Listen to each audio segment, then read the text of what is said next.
Welcome to Prakash అన్న app. ఈరోజు మనం మ్యాథమెటికల్ ఆపరేషన్ గణిత పరిక్రియలు పార్ట్ 4 చెప్పుకుందాం. ఇప్పటి వరకు మనం పార్ట్ 3 వరకు కంప్లీట్ చేసాం. సో మీరు పార్ట్ 1, పార్ట్ 2, పార్ట్ 3 చూసిన తర్వాతే పార్ట్ 4 చేయండి. ఓకేనా? సో మనకి పార్ట్ 3 మోడల్లోనే పార్ట్ 4 కూడా ఉంది. సో ఇవన్నీ కూడా మీరు ప్రాక్టీస్ చేస్తే ఈజీగా ఉంటుంది. సో ఫస్ట్ ప్రాబ్లం చూడండి, ఏమి ఇచ్చాడు పార్ట్ 4లో. ఫస్ట్ ప్రాబ్లం, గ్రేటర్ దాన్ అంటే మైనస్, మైనస్ అంటే ఇంటూ, డివైడెడ్ బై అంటే ప్లస్, మరియు ఇంటూ అంటే డివైడెడ్ బై అయినచో 15 minus 3 greater than 10 into 5 divided by 5 value ఎంత అని అడిగాడు. చూడండి ఒకసారి ఇక్కడ, if greater than means minus, minus means into, divided by means plus, and into means divided by, then 15 minus 3 greater than 10 into 5 divided by 5 value కనుక్కోమన్నాడు. So అయితే మనం ఏం మార్చాలో మనకి ఇచ్చాడు. సో ఏమి ఇచ్చాడు చూడండి ఒకసారి, గ్రేటర్ దాన్ అని వస్తే మనకి దాని ప్లేస్లో మనం ఏం రాయాలి, మైనస్ రాయాలి. గ్రేటర్ దాన్ అని కనబడితే మైనస్ రాయాలి. ఒకవేళ మైనస్ కనబడితే ఏం రాయాలి, ఇంటూ రాయాలి. Minus means into, divided by means, divided by means plus, divided by కనబడితే ప్లస్ రాయాలి. అలాగే ఇంటూ కనబడితే డివైడెడ్ బై రాయాలి. ఒకవేళ మనకి ఇంటూ అనేది కనబడితే డివైడెడ్ బై రాయాలి. సో మనకి ఇచ్చినటువంటి ప్రాబ్లం ఏంటో చూద్దాం. దాంట్లో నుంచి మనం సింబల్స్ని మార్చాలి. 15 minus 3 greater than 10 into 5 divided by 5. So ఇది మనం మార్చాల్సింది. సో దీంట్లో మనకి ఎన్ని సింబల్స్ ఉన్నాయి అంటే 4 సింబల్స్ ఉన్నాయి. మైనస్ను మార్చాలి, గ్రేటర్ దాన్, ఇంటూ, డివైడెడ్ బైని మార్చేసేయాలి. మనం వాడు ఇచ్చినటువంటి మ్యాథమెటికల్ ఆపరేషన్ ప్రకారంగా ఏం చేయాలంటే, వాడు ఇచ్చినటువంటి గ్రేటర్ దాన్ అంటే మైనస్ అని ఇచ్చాడు. సో అలా రాసుకోవాలి. చూడండి ఇక్కడ ఏం రాయాలంటే, ముందు మనం ఇలాగే రాసేయండి. 15 ఇలాగే ఉంచండి, 3 ఇక్కడ 10 ఇక్కడ 5 ఇక్కడ 5 ఉంచేసి ఇప్పుడు మార్చండి. మైనస్ని, మైనస్ అంటే ఏం రాయాలి, ఇంటూ రాయాలి. గ్రేటర్ దాన్ అంటే ఏం రాయాలి చూడండి, మైనస్ రాయాలి. ఇంటూ అంటే ఏం రాయాలి చూడండి ఒకసారి, డివైడెడ్ బై రాయాలి. అలాగే డివైడెడ్ బై అంటే ఏం రాయాలి, ప్లస్ రాయాలి. సో మార్చేసాం కదా. ఇప్పుడు మనం చేయాలంటే ఏం చేయాలి, బాడ్మాస్ రూల్ ప్రకారమే చేయాలి. దీంట్లో బాడ్మాస్ రూల్ ప్రకారం ఫస్ట్ వచ్చింది ఏంటి, డివిజన్. డివైడెడ్ బైనే ముందు చేయాలి. చూడండి 15 into 3 minus 10 divided by 5 plus 5 table దీంట్లో 2 టైమ్స్ క్యాన్సిల్ అవుతుంది. 5 2 = 10. సో ఇప్పుడు మనం డివిజన్ అయిపోయింది కాబట్టి ఇంటూనే చేయాలి. చూడండి 15 ఇంటూ 3 45, 45 మైనస్ 2 ప్లస్ 5. ఓకేనా, 45 మైనస్ 2 ప్లస్ 5. ఈ రెండు ప్లస్లు కాబట్టి ఈ రెండింటిని మనం ప్లస్ చేసుకోవచ్చు. 45 ప్లస్ 5 15 అవుతుంది.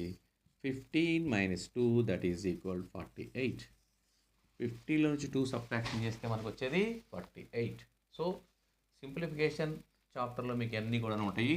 ఇవన్నీ కూడా ఒకసారి చూడండి, సింప్లిఫికేషన్ తెలియని వాళ్ళు. So answer is 48, option A. So answer is option A. Okay, next problem చూడండి.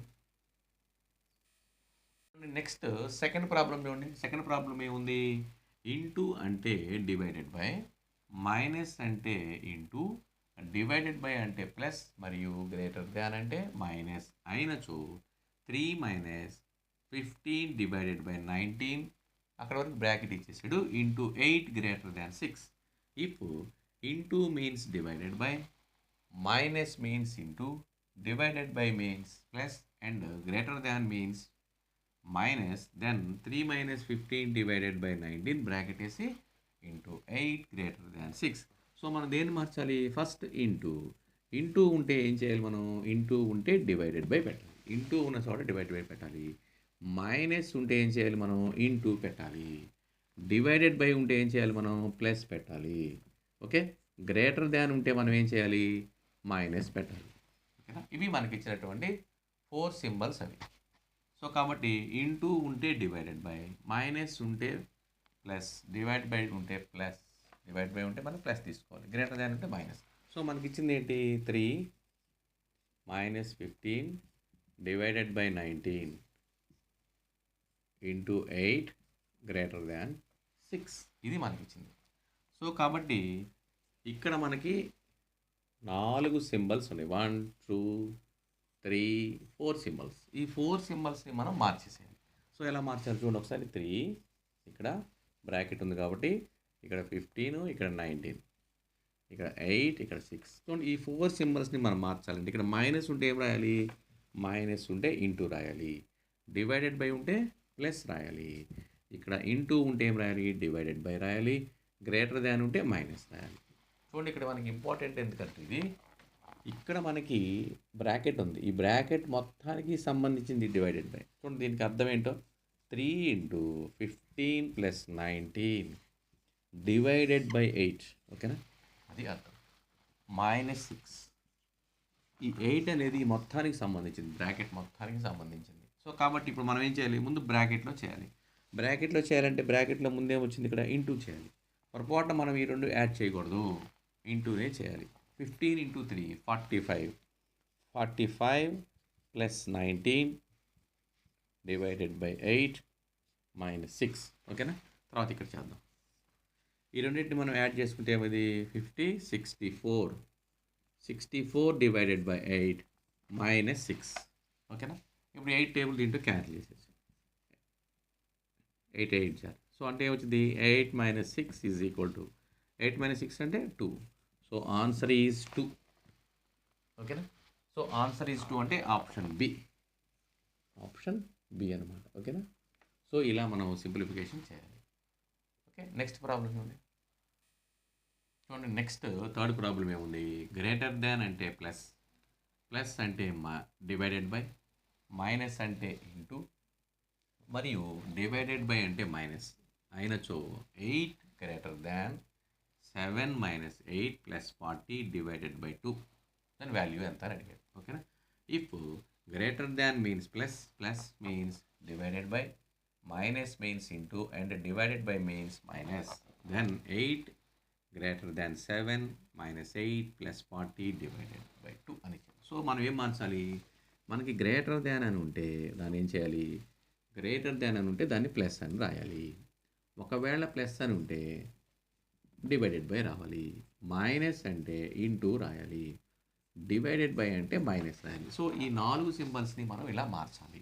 సో మనకి తోడు మనకి ఏమి ఇచ్చాడు? ఇక్కడ మనకి 8 is greater than 7 -8 plus 40 divided by 2. So మనకి ఇక్కడ 4 సింబల్స్ వచ్చినాయి చూడండి. ఈ 4 సింబల్స్ని మనం మార్చేసేయాలి. ఈ 4 సింబల్స్ని. ఓకేనా? ఈ 4 సింబల్స్ని మార్చాలంటే చూడండి ఇక్కడ 8 7 8 42. సో మనకి సింబల్స్ ఏముంది? గ్రేటర్ దాన్. గ్రేటర్ దాన్ అంటే ప్లస్ రాయాలి. మైనస్, మైనస్ అంటే ఇంటూ రాయాలి. ప్లస్, ప్లస్ అంటే డివైడెడ్ బై రాయాలి. డివైడెడ్ బై అంటే మైనస్ రాయాలి. ఓకేనా? చూడండి ఇక్కడ మనకి దీని ప్రకారం చేయాలి. 8 + 7 ఇంటూ 8 డివైడెడ్ బై 40 -2. ఓకేనా? ఇక్కడ మనకి డివిజన్ చేయాలంటే 8 టేబుల్ క్యాన్సిల్ అవుతుంది. 8 1 ఈజ్ 8 5 ఆర్ అంతే. ఎంత వచ్చింది మనకి? 1/5 వచ్చింది. 1/5 వస్తే ఇక్కడ ఇప్పుడు ఏం చేయాలి? ఇంటూ చేయాలి. ఇంటూ చేయాలంటే 7 1 ఈజ్ 7. చూడండి 8 + 7 డివైడెడ్ బై 5 -2. సో ఈ రెండు క్యాన్సిల్ అవ్వవు. ఇంకా 7 1 ఈజ్ 7. అప్పుడు ఏం చేయాలన్నా 8లో నుంచి -2 సబ్ట్రాక్షన్ చేస్తే మనకి 6. 6 + 7/5. ఇప్పుడు మనం దీని ఏం చేయాలంటే ఎల్సిఎం చేసుకోవాలి తప్పదు. ఇక 5 టేబుల్ 5 3 5 6 ఆర్ 30. 30 + 7 37/5. 37/5 అంటే మనం ఏం చేయాలి? దీన్ని చూడండి 5 టేబుల్తో 5 7 ఆర్ 35.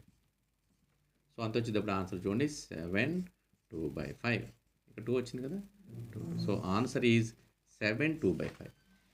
ఎక్కడ ఉంది మనకి 7 2/5 అంటే మిక్స్డ్ ఫ్రాక్షన్లో మార్చేసేయాలి. 7 2/5 అంటే చూడండి మనకి ఎంత వచ్చింది? ఇక్కడ 7 2/5. ఇది మిక్స్డ్ ఫ్రాక్షన్. మిక్స్డ్ ఫ్రాక్షన్లోకి మార్చేస్తారు కంపల్సరీగా. ఆన్సర్ ఇది ఇవ్వడం మనకి. ఒకవేళ ఇది ఇస్తే కరెక్ట్. మిక్స్డ్ ఫ్రాక్షన్లో మార్చితే 7 2/5. సో ఎంత వచ్చింది? ఆన్సర్ ఆప్షన్ ఏ అనమాట. ఓకేనా? సో సింప్లిఫికేషన్ చాప్టర్ ఉంది. సింప్లిఫికేషన్ చాప్టర్ చేసిన తర్వాతే ఇది చేయండి. ఎందుకంటే ఇవన్నీ సింప్లిఫికేషన్స్లో మనకి చిన్న చిన్న ప్రాబ్లమ్స్, మనకి ప్లస్లు మైనస్లు ఇబ్బంది అవుతుంది. సో అది ఆ చాప్టర్ చేసాం అనుకోండి మనకి ఇక్కడ ఈజీగా ఉంటుంది. సో కాబట్టి మ్యాథమెటికల్ ఆపరేషన్లో మనకి థర్డ్ ప్రాబ్లం కంప్లీట్ అయింది. నెక్స్ట్ ఫోర్త్ ప్రాబ్లం చూడండి. చూడండి నెక్స్ట్ ఫోర్త్ ప్రాబ్లం ఏముందంటే పి అంటే సంకలనము, జే అంటే గుణకారము, టి అంటే వ్యవకలనము మరియు కే అంటే భాగహారము అయినచో 13K 2P 3J 6TS value ఎంత అని అడుగుతున్నాడు. చూడండి ఒకసారి if P means add to, J means multiply, by T means subtract from, and K means divided by, then 13K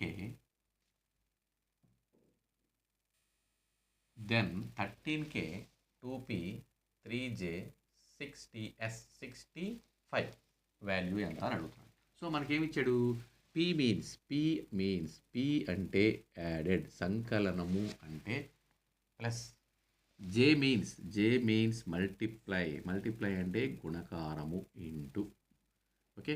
T means subtract అంటే వ్యవకలనము minus, and K means divided by అంటే భాగహారము. దీని ప్రకారంగా మనం ఏం చేయాలి?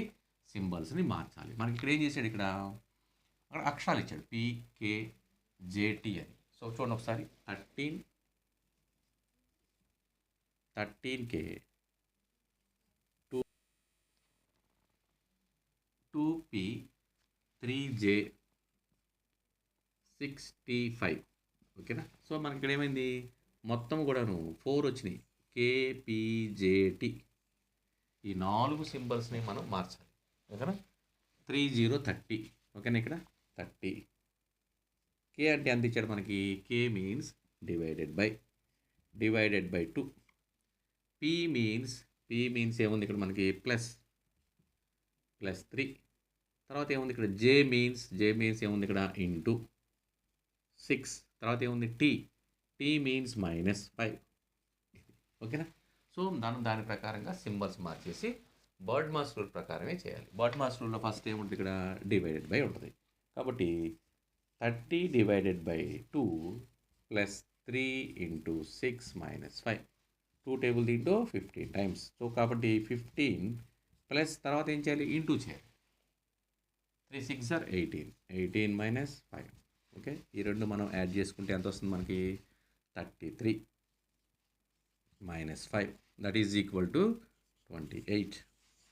So answer is 28, option D, okay. ఇక్కడ మనం సింప్లిఫికేషన్ చేయడం అనేది చాలా ఈజీగా ఉంటుంది. ఒకసారి మీరు ఏమన్నా నాన్ మ్యాథ్స్ వాళ్ళు అయితే మాత్రమే మనకి సింప్లిఫికేషన్ అనే చాప్టర్ చూసిన తర్వాత ఇది చేయండి, ఓకేనా. So answer is 28, option D. Next problem చూడండి, 5th ప్రాబ్లం.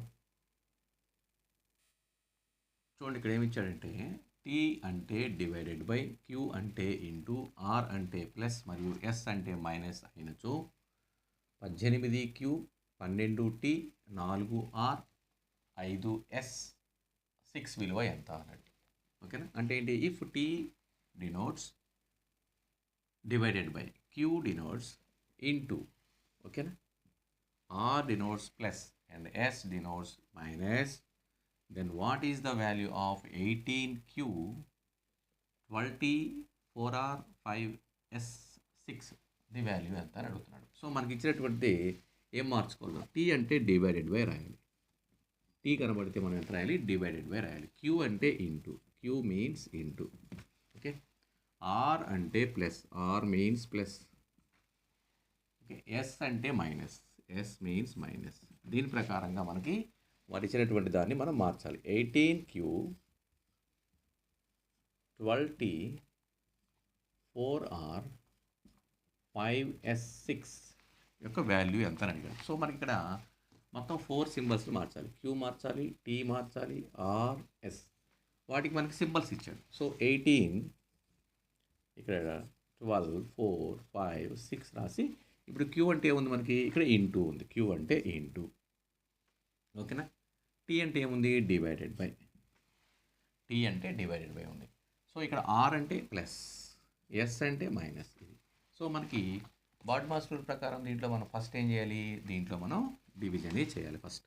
సో కాబట్టి చూడండి 18 into 12 divided by 4 plus 5 minus 6. 4తో దీంట్లో ఎన్ని టైమ్స్ పోద్ది? 4 3 is 12, ఓకే. 18 ఇంటూ 3, 18 ఇంటూ 3 అంటే 54 ఇంటూ చేసుకుంటే ప్లస్ 5 మైనస్ 6. సో ఈ రెండింటిని మనం యాడ్ చేసుకుంటే ఎంత అవుతుంది 59 minus 6 that is equal to answer 53. So answer is 53 option C. ఓకేనా. సో మనకి ఇక్కడ ఇట్లాగే మ్యాథమెటికల్ ఆపరేషన్ గణిత పరీక్షలో పార్ట్ 4 కంప్లీట్ అయిపోయింది.